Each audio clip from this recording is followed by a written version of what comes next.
Hello friends, in this video I am going to create a demo of 3D secure payment in Node.js. So actually I am going to do the payment gateway integration using 3D secure authentication. That is really an important aspect of doing the payment.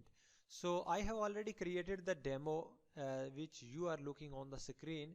So I have already the code, so I will show you later on, but before that let me show you my Stripe dashboard. So here are a bunch of payments that I already completed. So right now I am going to check this demo in front of you so that you could be sure about the payment of this specific 3D secure. So let me write here the name, and here I am going to put a test card number and then month, year, CVC, and then after pin code. And now I have to click on submit button. So once you are going to click on submit payment, then you will get this pop-up, which is actually called as the secure authentication for the user, or you can say that customer. So for example, a customer wanted to do the payment, then of course he will get this pop-up, and there he will verify that the payment how much payment is going to be deduced from his bank account. So here is that specific payment amount, and this is 3D secure. And if the user is going to click on the fail authentication, then of course the payment would not be completed, and if he is going to click on the complete authentication, then of course the payment would be successful. So let me show you the result of the current payment that we did just now. So the Stripe is just loading. So here you will get the yes. So 14.99, and here I have the name Ramzan. So of course this payment is going to be succeeded, and inside of it you can get lot of information. For example, you have the card number, the payment gets succeeded, and then after we have some amount, and here are like payment method, which is method ID. This is really an important one if you are going to reuse that specific card. And then after you have the charge ID, and finally you have the payment intent, which is really an important thing to reuse. If you want to reuse the Stripe, then of course this is needed. So here are a bunch of other things, and here we have certain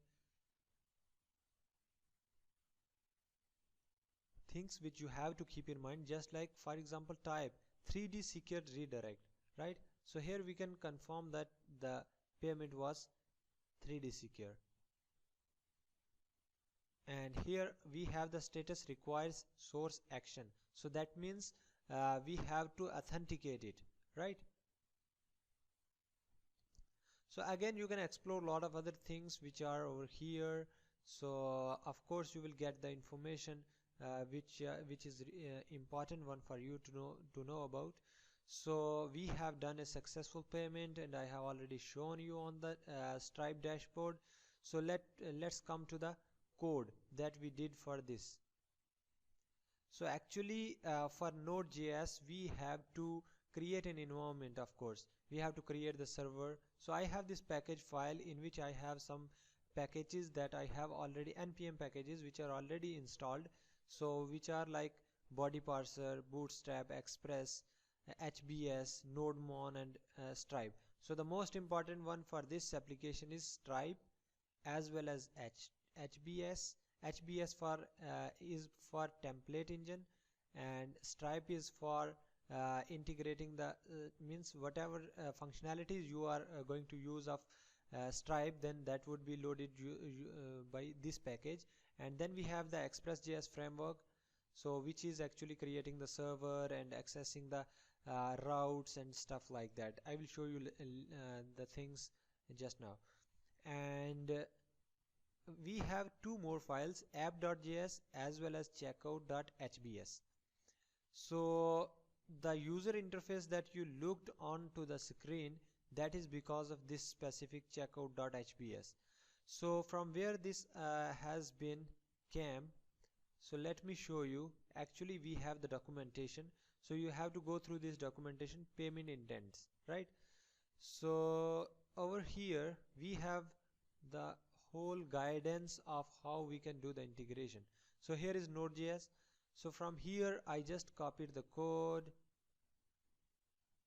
and you can see that code.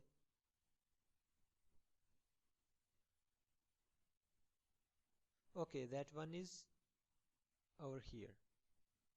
So I have included the path, express, hbs, body parser, and then I have set the engine, template engine, which is hbs, and then after I have this specific code which I was showing just now. So here is the code that we have to copy from here, and the important thing is that we have to create a payment intent, right? So we have named it intent, and the same code is copied and pasted over here. Then after I have rendered a checkout, so this is the template. So I am sending from here the client secret. So for example, once you are going to create the intent object, then of course inside of it we have the client secret that you are going to send from here to front end. So of course on the checkout.hbs we are getting this getting that specific client secret into this specific button. So we have this client secret, right? Card button, data secret, client secret. So here is the client secret variable in which we are getting the value which has been sent from the app.js, right? And let me show you here. So here is the button. Actually this is the button where we have card button, data secret, client secret. So I have actually written over here. So this was the button. So then after we have the app.js, so I have already created the app.js file. So inside of it there are certain ways to include the files. So they have included in this way, as well as they have adjusted the view engine HBS like this, but I have followed this way, right? Both of them are correct. And then after they have called the port number from where the server is going to be running. Then after we have some JavaScript to add. So of course I have added that JavaScript over here for creating the stripe element. So this is the card element because of which you are able to see the, let me show you this thing. So this card number and this whole user interface is because of this specific card element, right? So this is actually generated dynamically. And then we have the card button. From the card button we are actually fetching the client secret, and that client secret is going to be passed into the stripe.handleCard payment function. So inside of it we have client secret, then card element, and then we have payment method data. So from here we can pass the card holder name which we have put, and then we have some for example while doing the payment, if we are getting any error, then of course we will come into this section, and if we are not getting any error, that means the payment is going to be succeeded, then of course we will come here. And right now I have written window.location, so from here I will be redirected to the success page. So that's why you could able to see the success page once we clicked on submit payment.